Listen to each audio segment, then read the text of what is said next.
नमस्कार मंडळी, चला तर आज बनवूया आपण पास्तासाठी आपण एका प्लेटमध्ये पास्ता घेतला आहे. त्यानंतर गॅस ऑन केलं, त्यावर कढई ठेवली, त्यात थोडे पाणी टाकू. पाणी आपण आपल्या हिशोबाने घेऊ शकतो. त्यानंतर पाण्यामध्ये 2 चम्मच तेल टाकायचं. तेल टाकल्यानंतर अर्धा चम्मच मीठ टाकायचं व ते उकळी येण्यासाठी सोडून द्यायचं.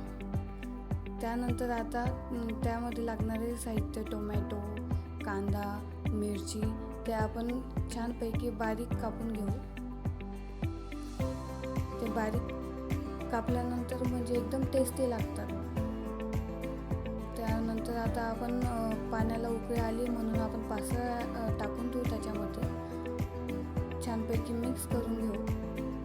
मिक्स केल्यानंतर 10 मिनिटासाठी त्याला उकळी येण्यासाठी ठेवून देऊ. मग त्यानंतर त्यामध्ये लागणारे पास्ता मसाला, लसूण अद्रकची पेस्ट, थोडीफार कोथिंबीर आणि त्यानंतर लागणारे सॉसेस असं काढून ठेवू. त्यानंतर आता आपण चेक करू की आपला पास्ता छानपैकी उकळला आहे का नाही.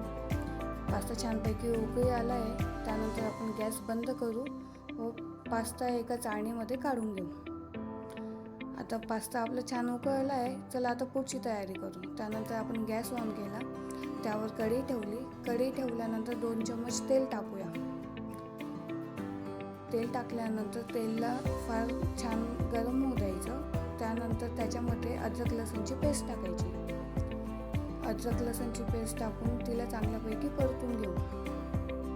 ती परतल्यानंतर त्यामध्ये बारीक कापलेली हिरवी मिरची ॲड करायची आणि मिरचीलाही छानपैकी परतून घ्यायचं.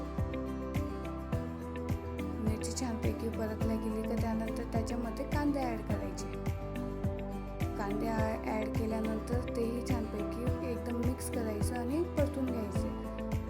त्यानंतर त्यांचा कलर रेड झाल्यानंतर त्यामध्ये टोमॅटो ॲड करायचे. टोमॅटोही मिक्स करायचे आणि एकदम परतून घ्यायचे. त्यानंतर टोमॅटो नरम होण्यासाठी आपण अर्धा चम्मच मीठ टाकू आणि तेही मिक्स करून घेऊ. त्यानंतर त्यामध्ये आपण पास्ता मसाला ॲड करू, तेही मिक्स करू व त्यानंतर आपण सोया सॉस, टोमॅटो केचप आणि रिअल चिली सॉस असे बाकीचे जे सॉसेस आपण काढले होते ते मिक्स त्याच्यात टाकून घेऊ आणि छानपैकी मिक्स करून घेऊ. आपण आपल्या हिशोबाने सॉस वगैरे टाकू शकतो. ते मिक्स केल्यानंतर आपण आता 5 मिनटं त्याला चांगल्यापैकी मिक्स होऊ देऊ.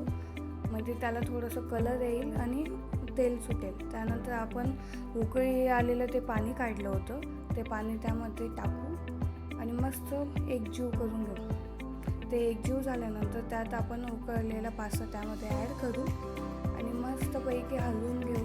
एकदम छान मिक्स करू म्हणजे त्याला कलरही छान येईल आणि तो एकजीव झाल्यानंतर तो टेस्टी लागेल. बघा बरं आता आपला पास्ता किती छान दिसतोय आणि किती छान कलर आला आहे त्याला. चला मंडळी, तुम्ही पण लवकरात लवकर बनवा व्हिडिओज बघून. आता आपण त्यात टेस्ट येण्यासाठी थोडी कोथिंबीर ॲड केली आहे. त्यानंतर बघा आपला पास्ता एकदम रेडी झाला आहे. चला तुम्हीही बनवायला घ्या आणि लवकर like, share, comment and subscribe करा. चला मंडळी, भेटूया पुढच्या व्लॉगला. बाय. या तुम्ही पण सगळे पास्ता खायला. Bye bye.